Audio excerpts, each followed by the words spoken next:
Hey guys, what's going on? It's Space here, and welcome to a new series I'm starting. I call it What If. Today, I've got an interesting subject for you. Here it is. Watch yourself, Harry!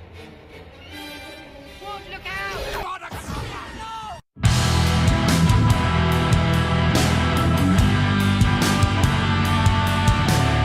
Alright, so you're probably wondering where the heck I came up with this idea. Well, I'm currently rereading the Harry Potter series for the seventh time or so, and I randomly thought about this, so yeah, anyways, so let's get started.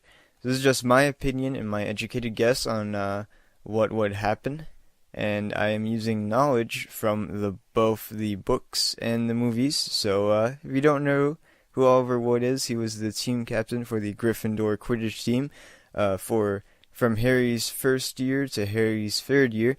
He was the keeper, which is basically the goalie in Quidditch, and actually Harry sees him at the Quidditch World Cup in his fourth year, something the movie never shows, by the way. And another thing to note is that the Gryffindor team won the House Cup in Wood's last year, which was the third year for Harry, by winning Quidditch, not just by added points throughout the year, like in the first and second one where Dumbledore awards. Anyways, so yeah, now that you know about him, there are a lot of things to consider with this, and let's go ahead and dive right in. Alright, so first off, you're probably wondering, how would this happen? Let's say that this year, which is year 4, is Wood's last year, meaning he is old enough to legally enter the Triwizard Tournament. And he enters. Now, something the book doesn't explain well is how Harry was able to enter. Now, in the book, Barty Crouch Jr., which is which is Mad-Eye Moody in disguise, or Barty Crouch is disguised as Mad-Eye Moody. Yeah, he explains that he put Harry in another school, like inside the cup, and yeah, since Harry was the only one in that school, then Harry's name was destined to be chosen. And if you didn't understand that, I'm going to explain it a little better. So there are 3 schools that are entered in this. There's Durmstrang, Hogwarts, and Beauxbatons, or as Dumbledore pronounces it. The lovely ladies of the Beauxbatons Academy of Magic. Lovely ladies of the Beauxbatons Academy of Magic. And Crouch added a different school into the cup using complex magic. And yeah. Well, now that that's out of the way, let's move on. Many people put their names into the goblet, but let's say that Wood was selected for the Hogwarts champion, and everything else stayed the same. So that means that Crumb was the champion, and then there's Fleur, and then now there's Harry as well. And judging by Wood's characteristics, I'd say that he would probably enter his name in the cup. And 3 out of the 4 original champions were Quidditch players, so that tells you something. With Cedric not in the tournament, it opens up other possibilities as well, which we'll be discussing. Now remember, Hagrid showed Harry the dragons for the first task. Harry told Cedric about the dragons, and now in the book, he tells Cedric to give him a chance because Crumb and Fleur already know about the dragons. It even states in the book that it's tradition to cheat in the Triwizard Tournament. And I have a feeling, since that Harry knows Wood a lot more than he knows Cedric, that he would have told Wood, and they're of course in the same house, so yeah. Now what Wood would have done, Wood, in the first task to get the egg is a different story, but let's say he survives, he doesn't die, because that would just destroy this.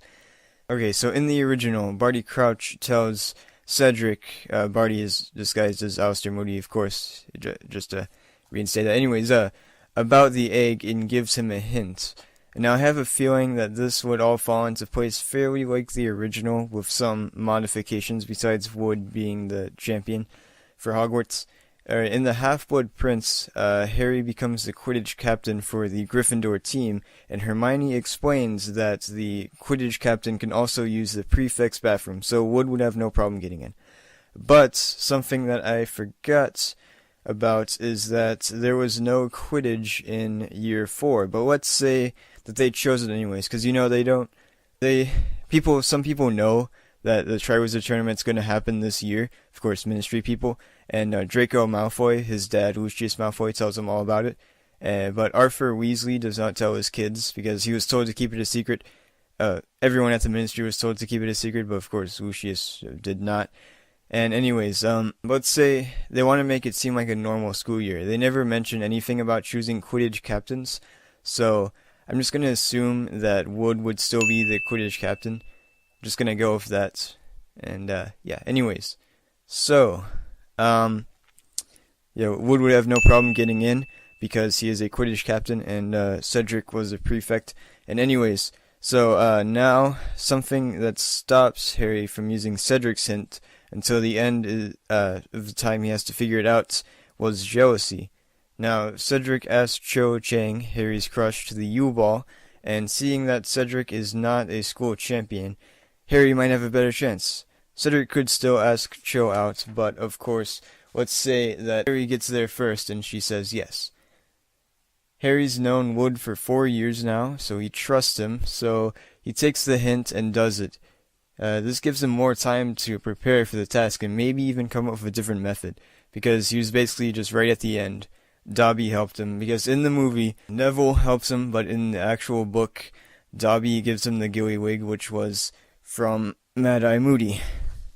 To be honest, I have no idea who Wood would have taken to the ball, but my best guess would be one of the Gryffindor chasers, such as Katie Bell, that person that got the locket from Malfoy, from Half-Blood Prince. Anyways, this will change things majorly in the near future, but we'll get to that.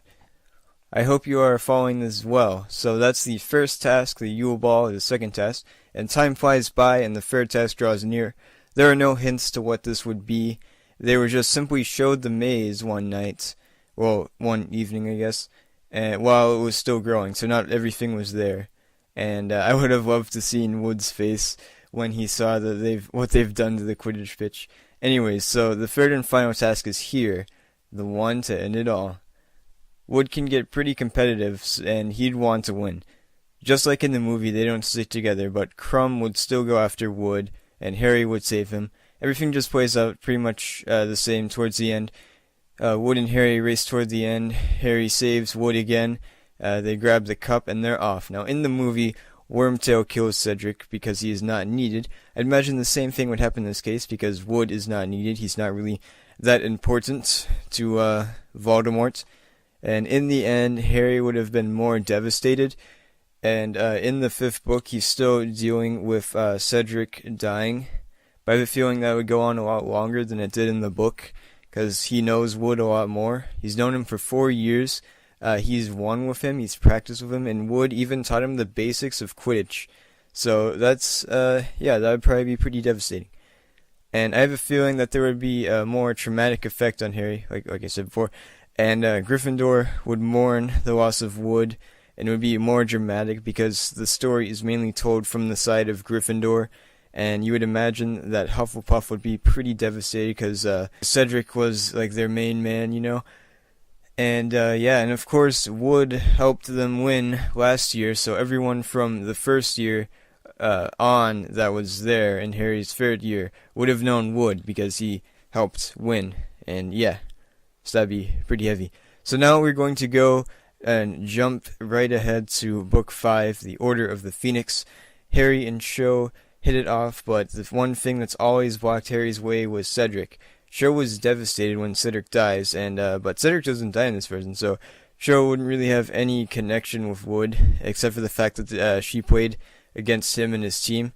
And in the book, Harry and Cho go for tea on Valentine's Day. Cho makes a big scene about Cedric and cries. In this version, though, Cho is perfectly stable. Harry mentions that in the book it was really easy to talk to her. It was like talking to Ron and Hermione. This could have changed the future. Maybe Harry would have ended up with Cho. Well, that's my what if for today. Thanks for watching. Let me know if you want me to do any more of these, or if you have any recommendations on ones. And they don't just have to be Harry Potter. So, see ya!